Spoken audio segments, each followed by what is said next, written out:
kuri iyi si dutuye hari ibihugu byinshi by'ibihangaje bifite ikoranabuhanga ridasanzwe, harimo nk'Ubushinwa, USA, Ubuyapani, Korea ndetse n'ibindi bihugu tutabasha kuvuga ngo turangize.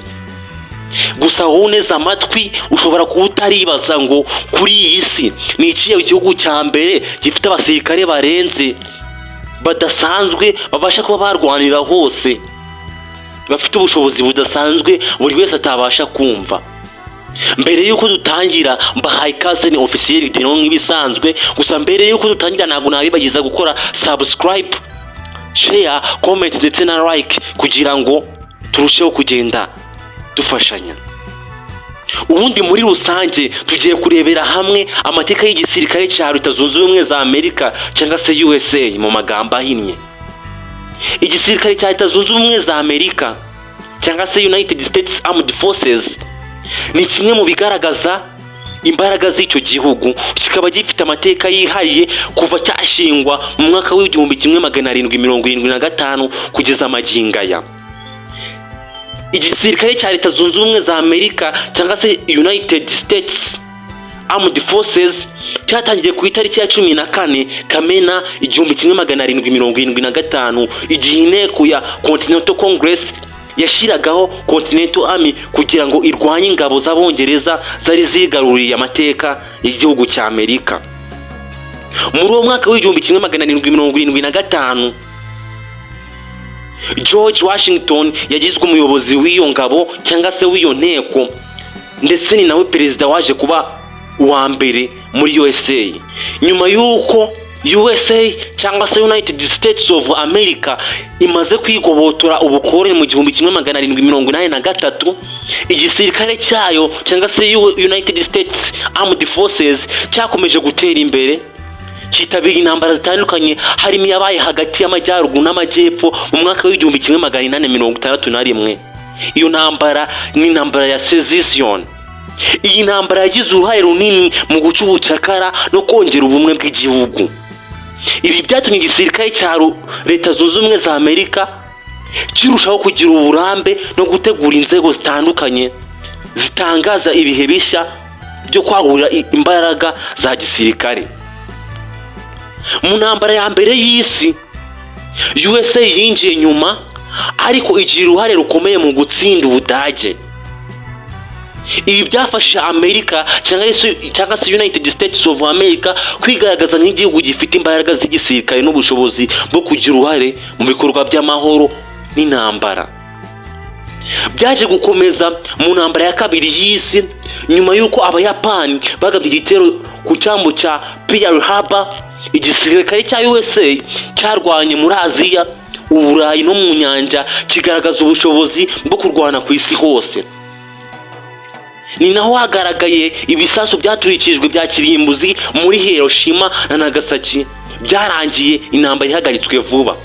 Nyuma y'intambara ya kabiri y'isi, aho USA yari imaze guhagarika Ubuyapani irasa ibisasu bya kirimbuzi cyangwa se nuclear weapons muri Hiroshima na Nagasaki, yinjiye mu ntambara y'ubutita cyangwa se Cold War mu rurimi rw'icyongereza. Aho ngaho muri Cold War USA yahanganaga na Leta Zunze Ubumwe z'Abasoviyete.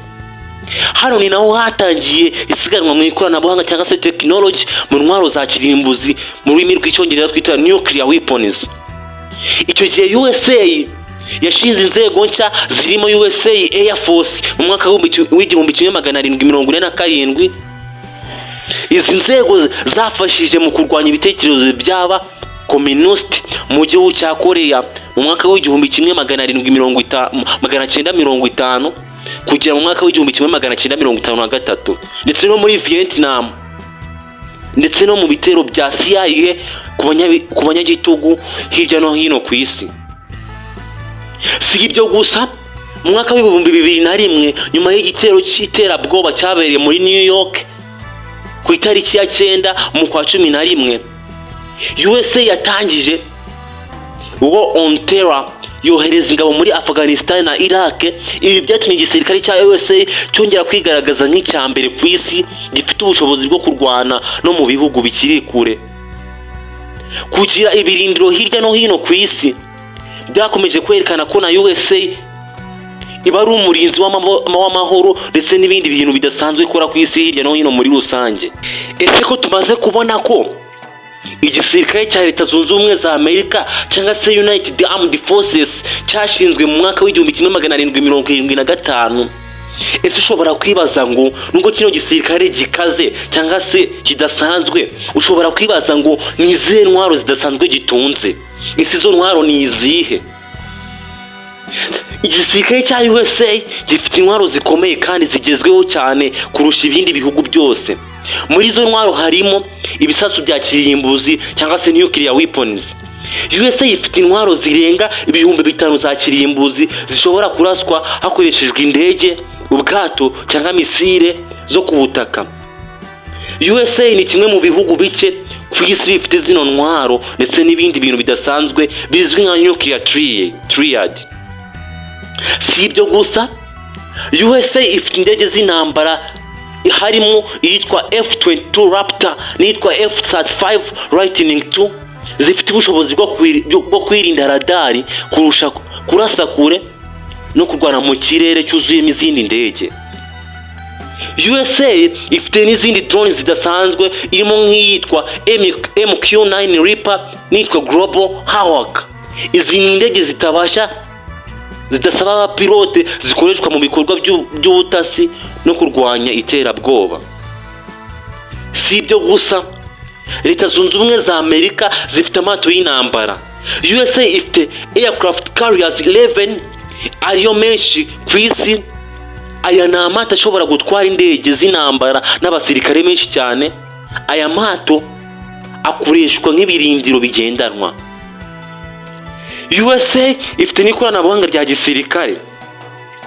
USA ikoresha satellite mu kurinda ikirere, kugenzura aho umwanzi ari no gutanga amakuru nyayo ku rugamba. Bifasha USA cyane mu ntambara z'iki gihe. Si ibyo gusa, USA ifite n'ibindi bintu byinshi bidasanzwe birimo nka robots cyangwa se amarobo yifashishwa mu basirikare. Ayo marobo ashobora kuba yarwana ku rugamba akanageraho abasirikare b'abantu batabasha kugera. USA ni igihugu cya mbere gifite igisirikare kidasanzwe ku isi. Gusa mbere y'uko kigira igisirikare kidasanzwe ku isi, hari ibintu bikigira umwihariko bituma gihora kiri ku isonga kikaba icya mbere. Izo ni intwaro igisirikare cya USA gifite ibindi bihugu bidafite. Ese ushobora kwibaza ngo ibyo bintu igihugu cya USA gifite n'ingabo zacyo ibindi bihugu bidafite ngo ni ibihe? Icya mbere ni imiyoborere y'isi mu buryo bwa gisirikare. USA ifite ibirindiro birenga 750 biri mu bihugu birenga 80 byo ku isi. Niyo mpamvu gifatwa nk'umurinzi w'umutekano hano ku isi. Ikindi kintu igisirikare cya USA gitunze ibindi bihugu bidatunze harimo ubushobozi bwo gutabara ku buryo bwihuse. Ubundi bivugwa ko igisirikare cya USA mu gihe habaye ikibazo cy'akazi, iterabwoba cyangwa ikindi kiza, USA Army ishobora kohereza abasirikare cyangwa ibikoresho mu masaha makeya. Ikindi ni airborne troops. USA ifite abasirikare bashobora gutwarwa mu kirere bakanamanurwa ahari ikibazo. Ibi ngibi bituma gifatwa nk'igihugu cyihariye gifite ibintu bidasanzwe ibindi bihugu bidafite. Ibindi ni ishoramari ry'ikirenga. Ubundi bivugwa ko USA ishora amafaranga arenga miliyari 800 z'amadolari buri mwaka mu gisirikare. Iri shoramari naryo rituma kimera nk'umwihariko mu bihugu bidasanzwe bifite igisirikare ibindi bihugu bidahuriyeho. Ikindi ni intwaro zo mu isanzure cyangwa se space weapons. Binyuze muri USA Space Force, USA irimo kubaka ubushobozi bwo gucunga umutekano mu isanzure, igakurikirana satellites ndetse no kurinda ibitero bishobora guturuka mu isanzure. United States of America ni igihugu kidasanzwe gifite ingabo nyinshi ku isi. Gusa hakanya ushobora kwibaza ngo ese igisirikare cya Amerika gifite uwuhe mubare w'ingabo z'abasirikare bakirimo?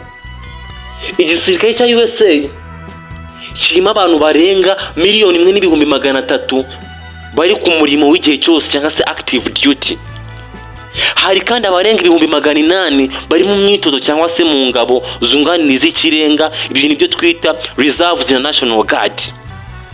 Iyo rero bino byose ubihurije hamwe ubikomatanyije, USA ifite abasirikare barenga 1,200,000 bituma kiba ari igihugu cyadanje gikomeye cyane ku isi bitewe n'umubare mwinshi w'abasirikare gifite. Muri abo basirikare 2,200,000 gifite, tugiye kureba abagore mu gisirikare. Ubundi bivugwa ko abagore barenga 200,000 ni abasirikare b'ingeri zitandukanye muri USA gusa b'abagore. Bamwe bari mu murimo z'ingabo zidasanzwe, harimo abapilote ndetse n'abayobozi b'amato y'intambara. Tugiye kureba muri izo 2,000,000 ndetse n'ibihumbi 100 by'abasirikare ba USA, abasirikare b'abahanga mu bumenyi ni abahe? Ubundi USA ifite ingabo zize cyane mu ikoranabuhanga, ubuvuzi ndetse n'ibijyanye n'umutekano n'amategeko n'ubumenyi by'isi. Ibi bituma igisirikare cyaho kirushaho kuba umwihariko ku bindi bihugu ugereranije hano ku isi.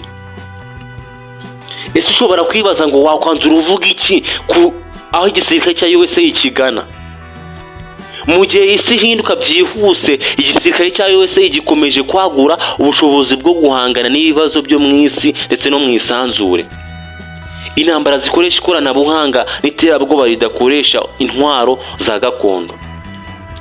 USA Armed Forces iri gukoresha AI, quantum computing, drones z'ubwenge ndetse n'ibindi bintu bidasanzwe by'ikoranabuhanga biri kugifasha kwagura umutekano ndetse no kurushaho kuba igisirikare kidasanzwe mpuzamahanga.